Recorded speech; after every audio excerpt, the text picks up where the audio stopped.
porque eu tenho muita dificuldade. Estou melhorando, mas eu ainda tenho dificuldade. E eu vou contar um pouco da minha história. E eu espero que essa história não seja igual aqui para ninguém. Que não sirva, o meu exemplo não sirva para vocês. Mas que pelo menos as reflexões que eu fiz, depois que eu comecei a entender o que era importante, o quanto era importante perdoar, tomara que essas reflexões sirvam para vocês também. Então, perdoar para mim tem que começar assim. Por que é tão difícil? Por que é tão difícil para nós perdoarmos? Por que nós carregamos tanto dentro de nós mágoas de outras pessoas? Seja por qualquer motivo. Às vezes por motivos tão banais, a gente carrega uma inimizade uma vida toda. Por causa, às vezes, de uma palavra maldita numa hora, um momento de nervoso de alguém, a gente carrega isso, a gente tem dificuldade de esquecer. Eu vou sempre usar esse a gente ou nós, mas esse é o meu exemplo. Espero que não sirva para nenhum de vocês, mas se por acaso servir, vamos tentar aprender com esses exemplos. Eu estou no Espiritismo há um bom tempo. Hoje eu frequento a Fraternidade Francisco de Assis e antes eu frequentava uma outra casa. E lá nós tínhamos o costume de abrir o Evangelho ao léu e ler uma página, no meio, na frente, em qualquer lugar. Eu achava que o meu Evangelho em casa era viciado. Eu comentava isso com a minha esposa. Porque eu sempre abria o Evangelho e caía no perdoar. Eu lia e falava, não vou perdoar, não consigo, isso é muito difícil para mim. Eu abria no começo do Evangelho, estava a perdoar. Lá no meio, caía algum assunto que era de perdoar também. E eu demorei tanto tempo para perceber que era o Evangelho me dando um tapa de leve no rosto para que eu acordasse para essa dificuldade que eu tinha. Então eu colocava até a culpa no Evangelho, não era minha culpa não, de não poder perdoar. A culpa era do meu Evangelho que era viciado. Essa frase, eu não vos digo perdoar 7 vezes, mas até 70 vezes 7 vezes, que foi dita por Jesus a Pedro, eu li tantas vezes essa frase, e eu ficava imaginando comigo, não consigo perdoar uma vez, vou perdoar 7 vezes, 70 vezes não dá. Era impossível imaginar isso. E eu sempre bati o pé, não vou conseguir. Mesmo tendo lido várias vezes, eu tinha uma convicção em dizer que nunca perdoaria. E essa convicção era firme. Lá na outra casa que eu frequentei, eu sofri até um pouco de bullying espiritual. Já viram falar sobre isso? Bullying espiritual? É porque quando se lia alguma coisa sobre perdão lá no Evangelho, nas nossas reuniões, o exemplo era eu. O exemplo negativo, né? Então a dirigente falava, conta aí, você não perdoa. E eu contava, com toda a convicção do mundo. Eu falava, eu não perdoo mesmo. Eu não tinha vergonha de falar, porque aquela era a realidade. Eu até acredito que outras pessoas lá da casa também não perdoavam, mas ficavam quietos. Não falavam nada não. Mas eu bati o pé, não vou perdoar. Mas tem um momento da nossa vida que a gente tem que começar a mudar, né? Eu comecei a ter uma mudança de pensamento, mas não de atitude. E essa mudança aconteceu assim, eu fui num curso, numa palestra com o Dr. Lair Ribeiro, tem muito tempo isso, hein? E nessa palestra ele levou como convidado dele o pai do Ives Zota, daquele menininho que foi assassinado, né? Mas tinha sido assim, acho que uns 6 meses do assassinato, faz bastante tempo. E o pai do Ives fez assim, ele contou tudo o que ele passou, e no final ele dizia que perdoava os assassinos do filho. E ele falava com uma convicção tão grande que a gente acreditava. Eu saí de lá dizendo, esse homem é sensacional, um exemplo para mim. Porque ele sabia quem tinha matado o filho, um filho novo, e ele dizia que perdoava, que aquilo lá fazia parte do passado, já tinha passado para ele. E eu pensava comigo, eu por qualquer bobagem não perdoo. E ele está dizendo aqui para todo mundo, e devia ter umas 3.000 pessoas no salão, que ele perdoava os assassinos do filho. Então eu comecei a pensar nesse momento que eu precisava mudar alguma coisa. Não estava certo a minha forma de pensar. Então eu comecei a mudar. O meu pensamento começou a me alertar. Perdoar é importante, mas as minhas atitudes ainda não mudavam. Então eu comecei a me sentir dessa forma aqui. Eu era um burrinho que dizia o tempo todo, eu não vou perdoar. E o burrinho nem deve ter isso, né? Porque o burrinho ele deve perdoar, não deve guardar rancor de ninguém. Mas eu era dessa forma. Eu me apresentava desse jeito. eu nunca vou perdoar. Não importava em que lugar que eu estivesse. Eu repetia essa frase com muita convicção. E por que tinha tanta dificuldade, né? Por que eu fui desenvolvendo isso? Se eu já ia numa casa espírita e escutava sobre isso. Eu tinha em casa meu pai, que já é desencarnado, espanhol, teimoso. Se vocês tiverem algum parente espanhol, vocês vão confirmar isso comigo. E minha mãe italiana, que não leva nem nada assim para ela, qualquer coisa que aconteça, ela não tem problema. Meu pai não conversava com o tio porque tinha brigado na adolescência, nunca mais conversou com o tio. Uma prima, por parte da família dele, também nunca falou, porque uma vez ela falou alguma coisinha para ele. A irmã dele, ele ficou sem conversar quase 50 anos. E foi esse o exemplo que eu resolvi seguir em casa. Não da minha mãe. Minha mãe não estava nem preocupada com nada, podia falar qualquer coisa para ela que ela esquecia quase na mesma hora. A gente até achava meio estranho mas esse era o certo, né? Mas, no meu modo de ver naquele momento, o certo era o jeito do meu pai. Fez alguma coisa errada para mim, eu não tolero. Não falava de jeito nenhum. E foi esse exemplo que eu fui tomando, o exemplo do meu pai. Porque era a convivência com o exemplo que eu tinha. Aí eu vou estudando, né? A gente vai lendo. Então, o Dr. Isamitiba, que é um psiquiatra falecido também, né? Estudioso do comportamento de adolescentes, ele diz: ser tolerante, generoso e perdoador, longe de ser passivo, é um gerador de almas límpidas que contagiam outras pessoas, desarmando-as da própria violência que carregavam dentro de si. E eu coloquei isso porque assim eu trabalho com criança, sou professor de futebol. Então eu trabalho com criança o tempo todo. E os meus exemplos, além disso, minha esposa também é criança, professora de criança, então a gente troca muito exemplo com criança, né? Então essa coisa de ser passivo, de ser generoso, de não carregar mágoa, a gente vê através das crianças e os exemplos que os pais demonstram. É difícil a gente ver um grupo de criança, uma criança que tomar um empurrão e não devolver o empurrão na mesma moeda. E ele fala, se você falar, mas por que você empurrou? Ele fala, ele me empurrou também. Porque nós, pais, acabamos ensinando um pouco isso. Tem alguns pais até que falam, se apanhar em casa e chegar em casa chorando, vai apanhar de novo. Será que esse é o melhor jeito de educar os nossos filhos? Nós estamos ensinando eles a revidarem tudo. Eu comento isso muito para os meus alunos. A partir do momento que você sabe que uma coisa não foi certa, então o menino te empurrou, você sabe que não foi certo, você não gostou. Se você fizer o mesmo, errou 2 vezes. E é o que acontece, mas a maioria dos pais cobram isso dos filhos. Te empurrou, empurra. Bateu em você, bate também. Te beliscou, belisca. Olho por olho, dente por dente. É assim que nós vamos educar. Só vai carregar violência dentro de si, a vontade de revidar, e o pior, né? A vingança. Que acho que é o último recurso que resta ainda dos bárbaros é a vingança. Mas se a gente não tomar cuidado com os nossos exemplos, e são esses os que os pais, hoje em dia, e no nosso tempo também, né? Tinha muito essa história, apanhou, bate. Mas não é a melhor forma de ensinar. A gente tem que começar a mudar isso. Foi empurrado? Entenda que não tem que fazer a mesma coisa. Resolva de uma outra forma, através de conversa, porque senão a ruptura fica total, né? Se eu sou empurrado, eu empurro também, acabou. Não tem mais como voltar atrás. As crianças se espelham nos que estão mais próximos. E aí foi o que aconteceu comigo, com meu pai, mas eu podia ter seguido o exemplo da minha mãe.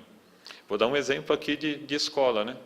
Minha esposa até brinca comigo que fala às vezes que a palestra parece uma reunião de pais, mas não é não. É só o exemplo que eu tenho porque é o meu dia a dia. Então, no trabalho lá que eu tenho, eu trabalho num projeto social ligado a uma escola.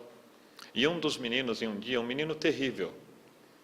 Ele é terrível na escola, famoso por só fazer bobagem. A professora falou uma palavra torta para ele. A professora errou com ele. E ele ficou desesperado, querendo que a mãe fosse lá na escola tirar satisfação com a professora. Porque ele diz assim para mim, professor, o dia que eu erro, o dia que eu faço coisa errada, eu sou advertido, eu sou suspenso, chamam minha mãe, mas a professora errou comigo. Ela também tem que ser punida. E aí foi chamada, a mãe dele foi lá. E eu desesperado, preocupado, porque eu achei que a mãe fosse lá tirar satisfação com a professora. E seria um péssimo exemplo para ele. Para qualquer um que estivesse perto ia ser um exemplo ruim. Só que a mãe chegou lá e a professora desarmou a mãe. Porque a professora, antes que a mãe falasse qualquer coisa, a professora falou: me desculpe, eu estava num momento de nervoso e eu falei uma coisa que não devia ter falado para o teu filho. E a mãe percebeu que o desculpa da professora era sincero. E na mesma hora falou: tudo bem, professora, não tem problema. Quem é que não passa um momento de nervoso? Para o menino aquilo foi terrível. Ele não se conformava que a professora não tinha sido punida e que a mãe tinha aceitado aquelas desculpas assim com tanta facilidade. Mas veja como um instante de não violência, de humildade da professora de ter pedido desculpa, desarmou completamente a situação. E depois de 2 dias, quando eu reencontrei esse menino, ele começou a pensar como a mãe. Falou: foi melhor do jeito que foi. Melhor assim. Senão ia dar outras confusões. Eu entendi. Minha mãe me explicou, eu entendi. Então é esse tipo de exemplo que os mais velhos têm que dar para os mais novos. E por que não, às vezes, o contrário, né? A gente também pode aprender com as crianças, porque eles são espíritos já, às vezes, mais evoluídos que nós. Se os seus filhos perguntarem qual o caminho para perdoar, não mande ele procurar no Google. Porque hoje eles nem perguntam mais as coisas para nós, né? Eles vão direto na internet e procuram lá. Mas nós temos que conversar um pouco sobre isso com as crianças. Sobre essa necessidade de perdoar, de não carregar rancor. E a gente tem que ensinar de uma forma muito simples. O melhor caminho é seguir os ensinamentos de Jesus. E para nós espíritas, nós temos que tomar cuidado para não apresentar esse Jesus para os nossos filhos, para as nossas crianças, porque como é que a criança vai se sentir se ele tem que pedir alguma coisa ou seguir o exemplo de um Jesus assim, com a coroa de espinhos, sangrando, ou se não, crucificado? A gente tem que começar a ensinar aos nossos filhos curtir um Jesus assim, sorridente, vivo. Porque se somos espíritas, temos que acreditar que Jesus está vivo. E parar de apresentar para qualquer um, até para nós mesmos, aquele Jesus sangrando. Aquele flagelo que Jesus sofreu, foi aquele momento dele. Mas hoje ele é um espírito vivo, está ao nosso lado, nos guiando. Nos deixou tantos ensinamentos. Então a gente tem que procurar um Jesus assim, que dê uma piscada para os nossos filhos e tem esse sorriso maravilhoso. Porque Jesus deve ter sido assim, né? Às vezes eu fico pensando, Jesus não devia conversar com todo mundo lá assim com calma, pescoço meio tombado para o lado, tudo em tom de oração. Ele devia dar umas brincadas, né? Ele devia dar risada, ele devia brincar com todo mundo. Ele era carismático, todo mundo ficava à sua volta. Será que ele era tão sério? Ele tinha que ser assim, ele tinha que ter um pouco de sorriso. Então vamos falar o que causam essas situações que nos levam a não perdoar.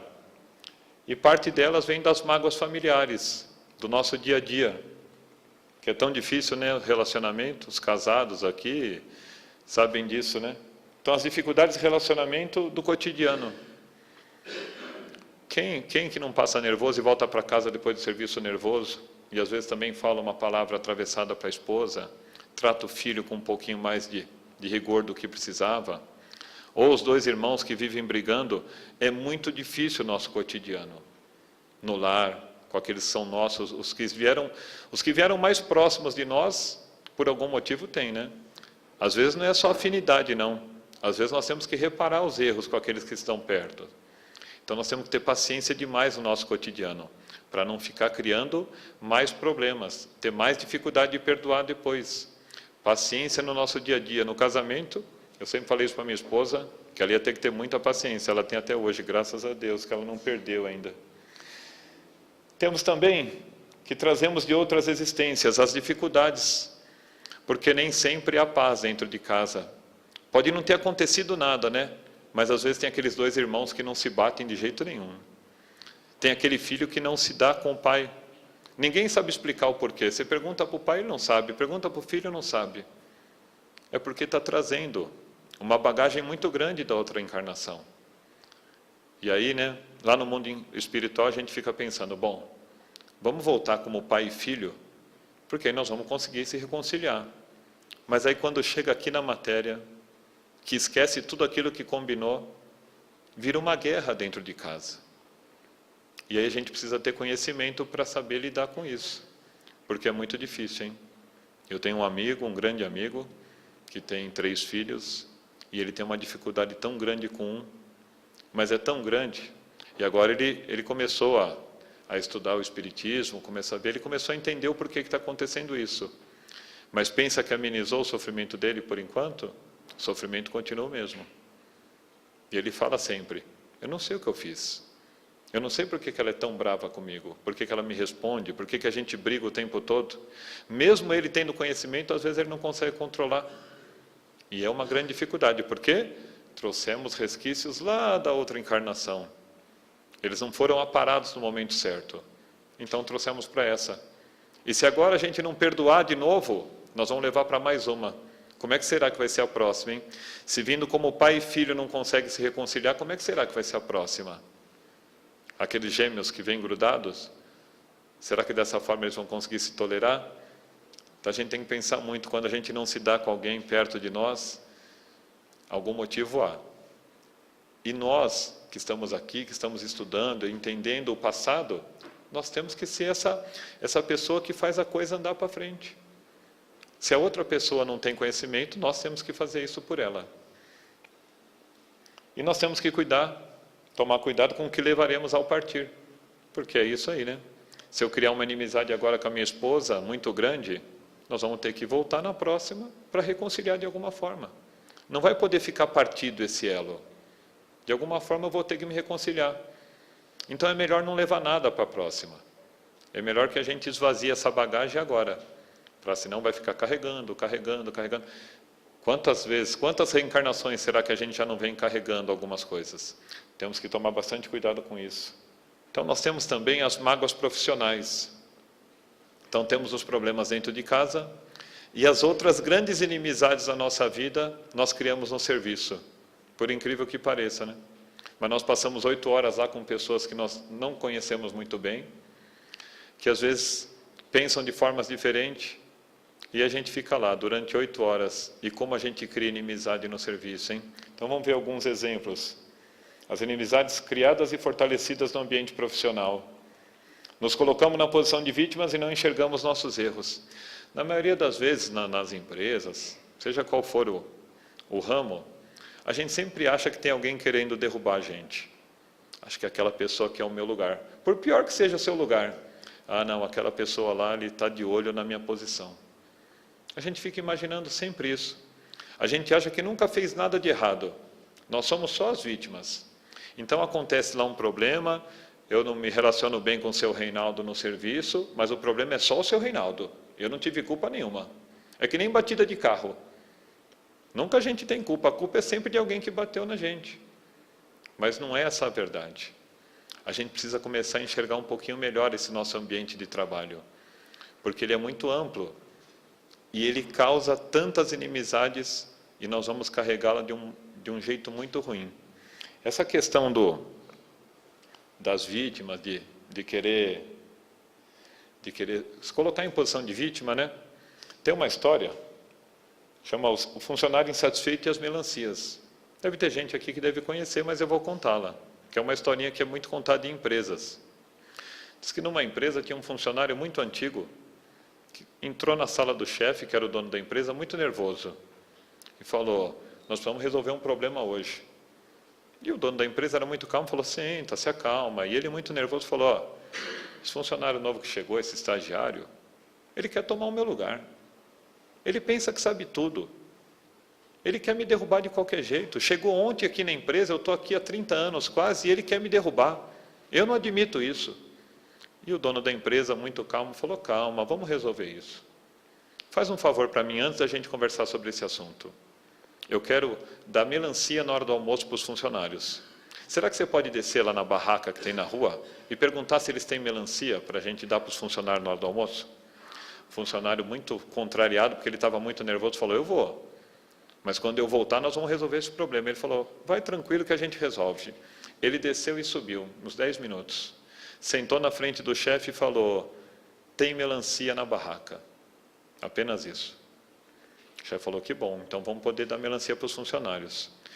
Aí ele, bravo ainda, continuou falando, vamos resolver o nosso problema agora? Eu quero resolver isso. Esse estagiário quer o meu lugar, ele vai me derrubar. Ele falou, é verdade, chama o estagiário lá, vamos resolver. Chamou o estagiário, chegou na frente do chefe, o chefe falou para o estagiário, antes da gente conversar, que nós vamos conversar um assunto aqui, você faz um favor? Eu quero dar melancia na hora do almoço. Contou a mesma história. Você pode ir na barraca lá embaixo e perguntar se tem melancia? O estagiário foi sem questionar nada. Desceu correndo e voltou correndo.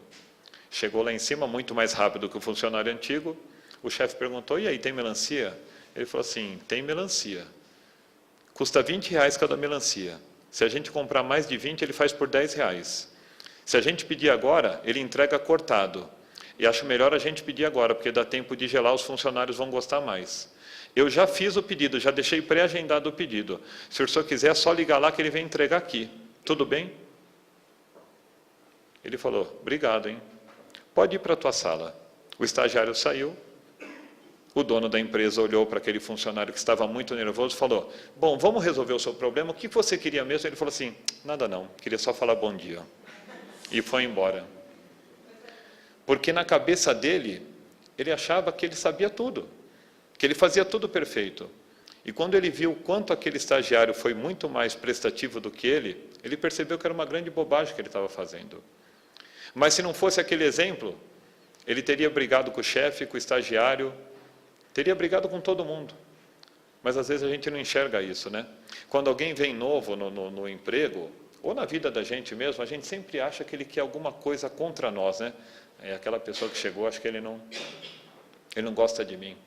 Ou senão, na hora do café, fica aqueles burburinhos, né? Um falando do outro. E aí é só inimizade que a gente carrega. Esquecimento e perdão. Porque assim, né? Perdoar é esquecer completamente, né? O perdoar de verdade, ele não lembra mais que ele existe, né? Então tem no Evangelho, muitas pessoas dizem de seus adversários, eu lhe perdoo, enquanto que interiormente experimentam um secreto prazer do mal que lhe acontece. O verdadeiro perdão, o perdão cristão, é aquele que lança um véu sobre o passado. E aqui eu vou contar outra história, mas essa eu comprovo que é verdadeira, não é apenas uma historinha como das melancias. Tinha um casal de amigos, o rapaz trabalhava com vendas numa empresa grande. E de repente ele começou a comentar com a gente, porque era na outra casa que a gente frequentava.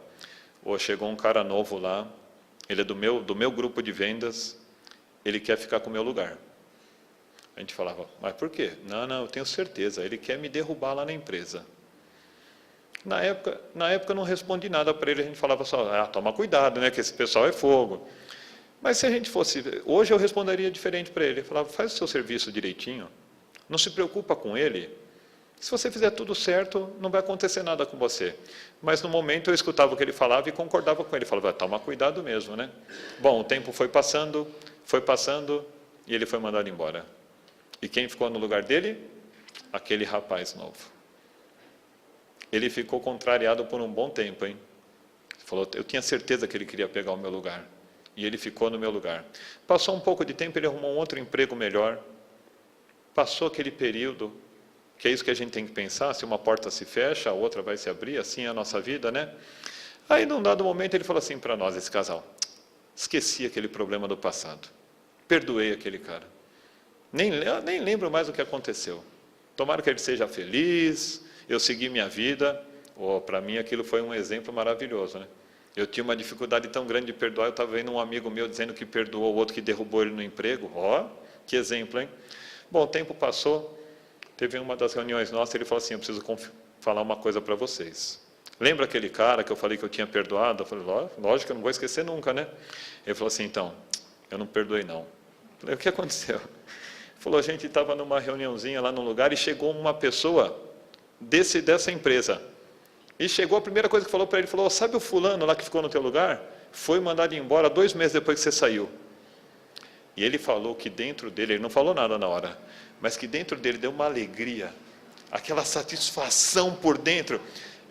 Parecia um torcedor do Corinthians, no meio da torcida do São Paulo, aí o São Paulo toma um gol, ele fica feliz, mas não pode cumprimentar, tem que ficar quieto no lugar, mas a alegria está ali dentro, assim, está remoendo. Ele falou, eu não tinha esquecido.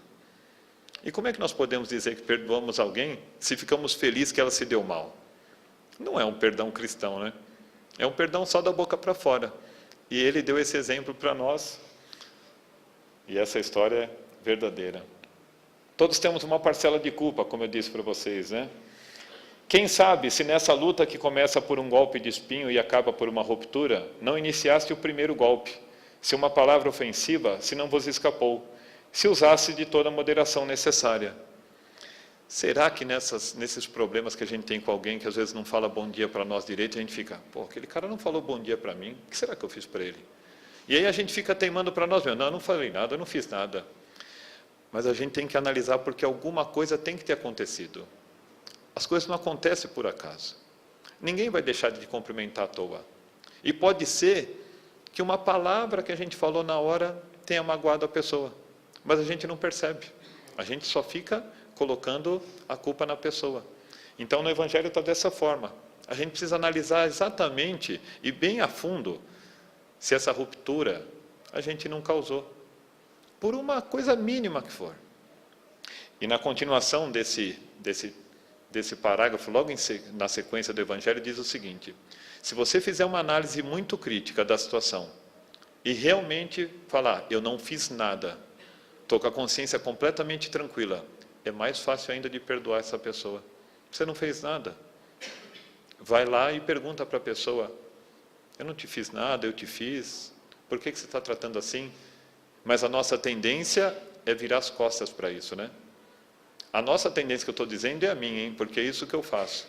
Se uma pessoa me cumprimentar meio assim, eu já fico no outro dia já pensando se eu vou falar bom dia de novo. Ó, é errado, hein? De forma nenhuma é o certo, mas eu tenho dificuldade. Eu tenho uma mãe de aluno que ela não me cumprimenta direito, não. Eu devo ter feito alguma coisa para ela. Eu não tive coragem ainda de perguntar o que eu fiz. Mas eu faço questão de chamá-la pelo nome e falo, senhora tal, bom dia, para ela ter a obrigação de me responder. Já é um passo, porque antigamente eu ia desviar a calçada quando ela passasse por mim. Perdoar para ser perdoado.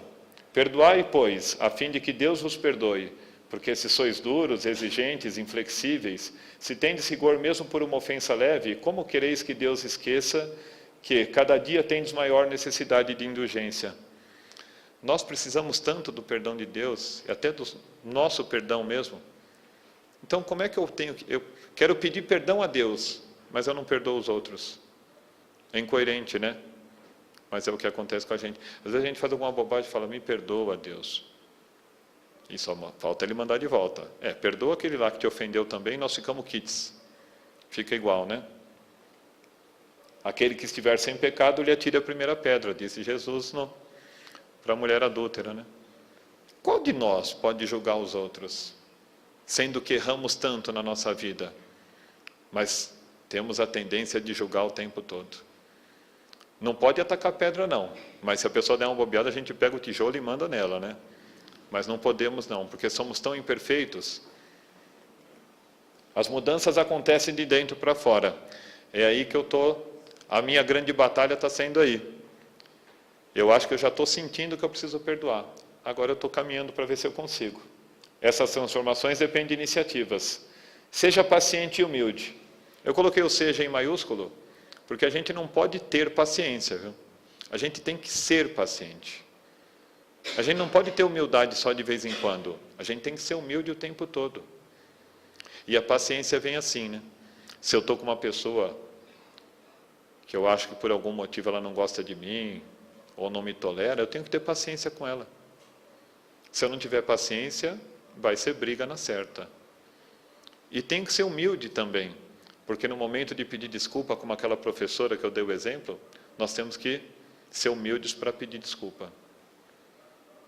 Eu não sei vocês, mas é difícil a gente ver um pai ou uma pessoa mais velha falar para a criança, por exemplo, me desculpa, filho, que eu fiz uma coisa errada com você. Ou eu te dei aquela bronca no momento errado, ou eu te dei um tapa no momento errado. É difícil o pai falar desculpa. É difícil até o filho ver um pai pedir desculpa no trânsito. Porque às vezes acontece, você entra no lugar errado, uma pessoa xinga, você xinga de volta. Quando é que nós vamos reconhecer? Erramos.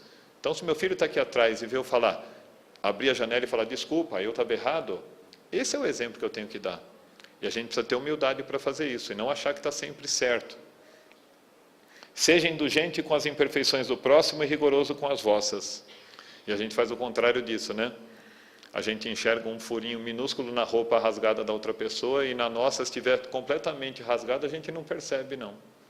Então a gente tem que ser indulgente com os outros. Se os outros errarem, nós temos que aprender a lidar com isso. E os nossos erros, as nossas imperfeições, nós temos que ser rigorosos. E evitar criar inimizades. Aí ninguém precisa pedir perdão para ninguém, né? Se a gente não criar nenhum inimigo, não tiver conflito com ninguém, não temos problema. Porque se a gente criar inimizade, é assim, né? Diferente da cobra, nós continuamos com o veneno. Nós vamos desencarnar e as inimizades que nós temos aqui, nós vamos levá-las para o mundo espiritual. E lá a cobrança vai acontecer. Porque tem gente que pensa que acaba, né? Eu estou aqui brigado com o seu Reinaldo, mas quando desencarnar, acabou, né? Não, não acaba não. Se o seu Reinaldo tiver uma diferença comigo, a diferença vai continuar. E vice-versa. Então, o melhor é que a gente não crie inimizades com ninguém. E para ir finalizando, é assim, quando a gente não perdoa, quando a gente não tem essa capacidade, como a que eu estou confessando para vocês, que eu ainda tenho dificuldade, a gente fica preso nessa cela aí, ó, na 319. É uma prisão com a porta aberta. A gente está ali dentro, ó, sem perdoar. Ninguém impede que você saia de lá. Basta você sair. Você perdoa e sai andando. Mas a gente fica preso ali o tempo todinho. Ninguém tem a chave, porque a porta está aberta. O rancor que a gente carrega nos deixa preso ali, ó. E ficamos ali o tempo todo. Até que criamos coragem de pedir perdão. E aí nós vamos sair de lá, andando tranquilamente. Nós também podemos comparar com essa cesta de pedra que essa senhora está tentando subir, levando nas costas. Imaginemos que para cada pessoa que a gente não perdoar, cada inimizade que a gente criar, a gente coloca uma pedra daquela lá na nossa cesta. Então visualizem uma cesta nas costas de vocês, e para cada problema que tiver com alguém, ó, joga uma pedra lá atrás e continua caminhando para ver que gostoso que é. E sabe o que precisa para se livrar disso? É só perdoar. Você perdoa e tira a pedra de lá de dentro. É claro que a pedra não vai estar na cesta, mas o rancor vai estar no coração e na memória. E vai lá, vai ficar com o nosso espírito. Esse é o grande problema. E por fim, né, eu digo para vocês que esse eu nunca vou perdoar, eu já não tenho dito mais com tanta convicção. Porque eu estou estudando e estou procurando melhorar. Estou longe ainda, viu? Estou muito longe de perdoar assim como se deve, mas eu estou no caminho. Eu espero que vocês, se por acaso servir para vocês essa conversa, que também aprendam a perdoar, para que a gente deixe de ser esse burrinho teimoso e se transforme aos poucos nesse aqui. Boa noite a todos e obrigado.